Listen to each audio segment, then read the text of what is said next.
लोग जानते हैं कि 16 अगस्त 2024 को इलेक्शंस कंडक्ट होने से पहले माननीय एलजी साहब ने और केंद्र सरकार के निर्देश पे एक निर्णय लिया था कि जितनी भी इवैक्यू प्रॉपर्टी है जो कस्टोडियन डिपार्टमेंट हैंडल कर रहा है, वो जो डिस्प्लेस्ड पर्संस हैं, रेफ्यूजीज हैं 1947 के, 65 के, 71 के, और उनके साथ साथ जो वेस्ट पाकिस्तानी रेफ्यूजीज हैं उनके नाम पे पूरे तरीके से कर दी जाएगी, यानी कि ओनरशिप राइट्स, मालिकाना हक उनको दे दिए जाएंगे। दूसरा, उस इलेक्शन होने के बाद अभी तक उस ऑर्डर की जो इंप्लीमेंटेशन है, जो उमर अब्दुल्ला गवर्नमेंट की रिस्पॉन्सिबिलिटी है, समयबद्ध तरीके में नहीं हो रही है। तो एक तो ये कंसर्न फ्लैग करने के लिए, और केंद्र सरकार ने जो पहला कदम था इवैक्यू प्रॉपर्टी एक्ट के तहत कि डिस्प्लेस्ड पर्संस और रेफ्यूजीज के नाम पे ये प्रॉपर्टी राइट्स दिए जाए, जो दूसरा कदम उमर अब्दुल्ला सरकार को चलना है, it has to walk the second step, वो ये है कि इवैक्यू प्रॉपर्टी कस्टोडियन जमीनों के जो लोकल अलॉटीज भी हैं, लोकल अलॉटीज कौन लोग? जो रेफ्यूजीज नहीं है। लोकल अलॉटीज कौन लोग? जो जम्मू खित्ते के, जम्मू प्रोविंस के ओवरवेलमिंगली लार्जली डोगरा कम्युनिटी है, उनको जो अलॉट की गई है जमीनें, उनको भी इस ऑर्डर में इनकॉर्पोरेट करके उनके नाम पे कस्टोडियन जमीनों के मालिकाना हक रेगुलराइज करें, यानी प्रॉपर्टी राइट्स उनको दें। मैं बताना चाहूंगा सब लोगों की जानकारी के लिए कि रेफ्यूजी कम्युनिटी को जो अलॉटमेंट्स हुई, उसके अलावा government order LB7, cabinet order 578C और एक 1971 का ऑर्डर नंबर 371 होता था, जिसके तहत पोजीशन के बेसिस पे कुछ तरीके की रेगुलराइजेशन होती थी लोकल अलॉटीज के फेवर में। और उसको अगर आप अग्रेरियन रिफॉर्म्स एक्ट के सेकंड शेड्यूल के साथ पढ़े तो वो भी हकदार थे प्रॉपर्टी राइट्स के। उन जमीनों की प्रॉपर्टी राइट्स लोकल अलॉटीज के नाम पे हो जाए, उसके लिए आज हम ये प्रेस कॉन्फ्रेंस कर रहे हैं। डिस्प्लेस्ड पर्संस के फेवर में जो ऑर्डर ऑलरेडी हो चुका है, उसे समयबद्ध तरीके में इंप्लीमेंट किया जाए, उसके लिए आज की प्रेस कॉन्फ्रेंस आयोजित की गई है। साथ ही साथ आप सब लोगों ने देखा कि जो लोकल अलॉटीज थे, जम्मू खित्ते के रहने वाले लोग जो थे, उनको ये जो जमीनें दी जाती थी, और जब ये जमीनें सरकार किसी पब्लिक पर्पस के लिए एक्वायर कर लेती थी, तो उन लोकल अलॉटीज को कंपनसेशन का अमाउंट नहीं दिया जाता। लीगल रेजीम जो है, अगर आप कानून की सही जानकारी रखते हैं तो उसमें कैटेगोरिक था, चाहे वो लैंड एक्विजिशन एक्ट से संबंधित रूल्स हो, चाहे वो अग्रेरियन रिफॉर्म्स एक्ट हो, चाहे वो 1965 की गिरदावरी के आधार पे 371 ऑर्डर नंबर की जो लीगल रेजीम हो। मैं उसमें डिटेल में नहीं, ज्यादा कॉम्प्लेक्स हो जाएगा, लेकिन लोकल अलॉटीज भी एंटाइटल्ड थे कम से कम 80% कंपनसेशन के लिए, जो उनको नहीं दी जाती थी। तो ऐसे सब लोकल अलॉटीज जिनसे जमीनें ली गई हैं सरकार के द्वारा और जिन्हें कॉम्पनसेशन नहीं पे की गई है, उन लोगों को कॉम्पनसेशन भी दी जानी चाहिए। अब ये जो सेकंड स्टेप है, जम्मू कश्मीर यूटी में अब एक चुनी हुई सरकार है, उमर अब्दुल्ला डिपार्टमेंट को ओवरसी भी कर रहे हैं। मुख्यमंत्री की ये अब नैतिक रिस्पॉन्सिबिलिटी बनती है कि एक कदम केंद्र सरकार ने जो उठाया, उसी दिशा में दूसरा कदम भी उठाए, क्योंकि ये जम्मू खित्ते और जम्मू कश्मीर में वो सब लोग जो लोकल अलॉटीज की श्रेणी में आते हैं, उनके मौलिक कॉन्स्टिट्यूशनली गारंटेड राइट्स की हम बात कर रहे हैं। तो मेरा आप सब लोगों से यही निवेदन है कि सरकार तक ये मैसेज पहुंचे।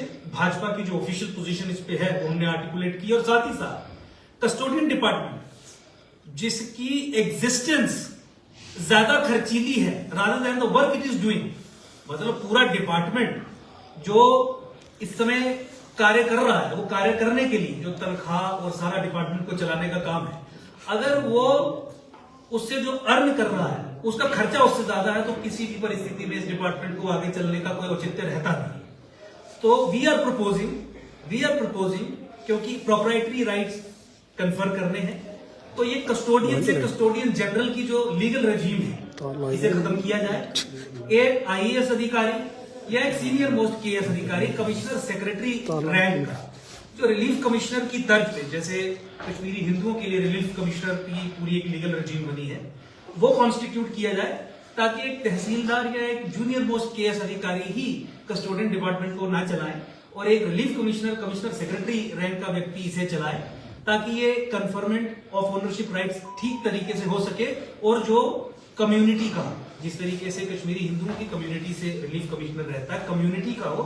ये आज हम सरकार को ये संदेश यहां से देना चाहते हैं, लोगों के अधिकारों के लिए, कस्टोडियन जमीन के मालिकाना हक तक डिस्प्लेस्ड पर्सन के फेवर में समयबद्ध तरीके में किए जाए और लोकल अलॉटीज के फेवर में तत्काल प्रभाव से एक आदेश जारी किया जाए। 2,56,846 2,56,846 आइडेंटिफाइड इवैक्यू प्रॉपर्टीज है जो कस्टोडियन डिपार्टमेंट ओवरसी कर। इन सभी प्रॉपर्टीज का ये एग्रीकल्चरल नेचर की है, ये कमर्शियल नेचर की है, ये रेजिडेंशियल नेचर की है, ये मिक्स्ड नेचर की है, दूसरे तरीके की भी है, कुछ सरकारी डिपार्टमेंट्स के पास भी है। सब की सब रेगुलराइज की जानी चाहिए। और इसके पीछे जो एक वैचारिक दृष्टिकोण से आप देखें तो मुझे बताइए कि 1947 में वो लोग जो टू नेशन थ्योरी को सपोर्ट करके पाकिस्तान के समर्थन में पाकिस्तान गए, उनके लिए आप प्रॉपर्टीज को कब तक यहां पे संभाल के रखेंगे और अपने नागरिकों को पीड़ित करेंगे? क्या उमर अब्दुल्ला सरकार का यह दायित्व नहीं है कि इस आदेश के क्रियान्वयन के लिए वो समयबद्ध तरीके में कार्य करे? क्या उमर अब्दुल्ला सरकार का यह दायित्व नहीं है कि जम्मू के लोकल अलॉटीज जिनके पास ये जमीनें हैं, जो एग्रीकल्चरिस्ट हैं, जो मार्जिनलाइज्ड सेक्शन से आते हैं, जो disadvantage sections of the society से आते हैं, जो पीड़ित वर्गों से आते हैं, उनके नाम पे भी रेगुलराइजेशन के लिए ऑर्डर निकाले?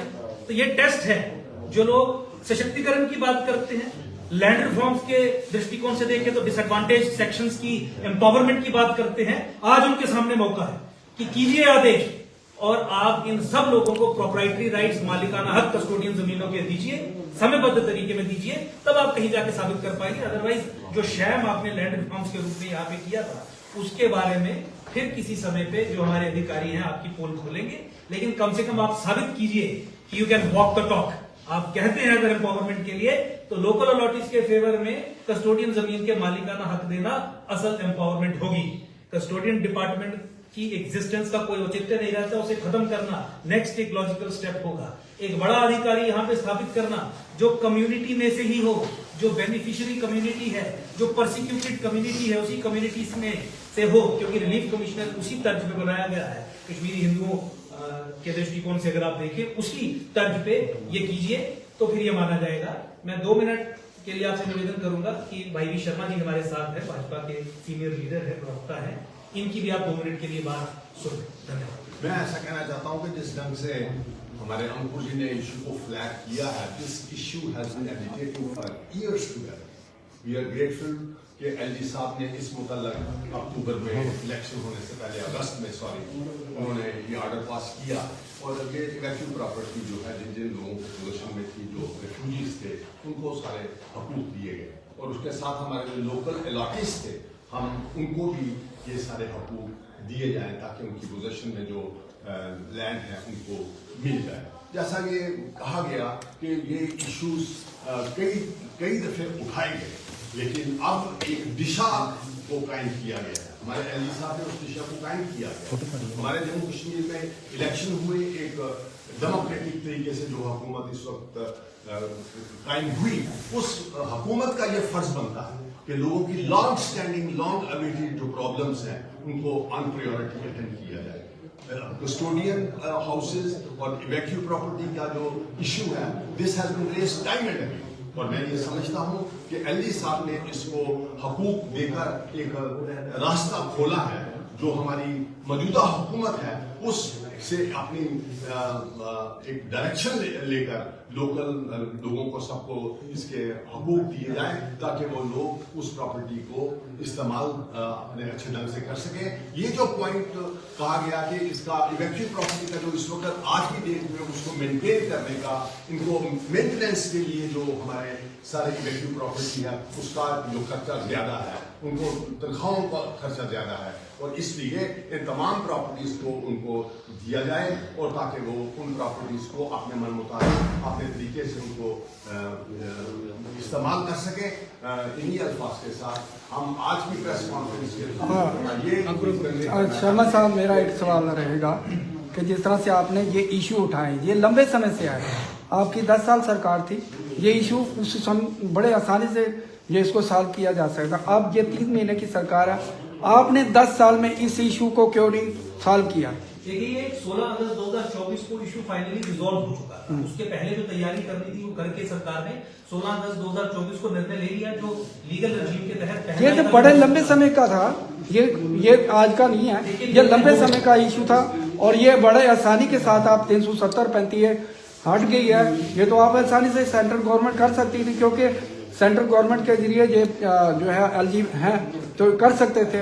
आप इस समय जो है आपकी सरकार नहीं है, आप एमसी सरकार के ऊपर आरोप लगा रहे हैं। 3 महीने की सरकार, आपने क्यों नहीं किया? देखिए, हम कोई आरोप नहीं लगा रहे। मेरा आपसे निवेदन यही है कि 16 अगस्त 2024 को एलजी साहब ने और केंद्र सरकार ने ये निर्णय लिया है, जो डिस्प्लेस्ड पर्सन हैं 1947 के, 65 के, 71 के, और जो वेस्ट पाकिस्तानी रेफ्यूजीज हैं जो कस्टोडियन जमीनों के कब्जे में हैं या जिन्हें जमीनें अलॉट हुई थी, उनके नाम पे मालिकाना हक करने का आदेश पारित हो चुका है। मैं कह रहा हूं कि जो दूसरा कदम अब उस दिशा में उठाना है, इस समय एक चुनी हुई सरकार है, वही ये कदम उठा सकती है। इसीलिए आज की प्रेस कॉन्फ्रेंस के माध्यम से भाजपा ने ये डिमांड की कि दूसरा कदम सरकार उठाए, क्योंकि ये मार्जिनलाइज्ड सेक्शंस की एम्पावरमेंट की बात है, ये मिडिल क्लास की एम्पावरमेंट की भी बात है, ये फार्मर्स की, एग्रीकल्चरिस्ट सोसाइटी की एम्पावरमेंट की बात है। तो दूसरा कदम पहले कदम के बाद ही उठाना था। अगस्त में अगर एलजी साहब ने ये कदम उठाया, केंद्र सरकार ने ये कदम उठाया, तो उसके बाद इलेक्शन होने के बाद यहाँ की चुनी हुई सरकार को ये कदम उठाना है। तो मेरा निवेदन आपसे मात्र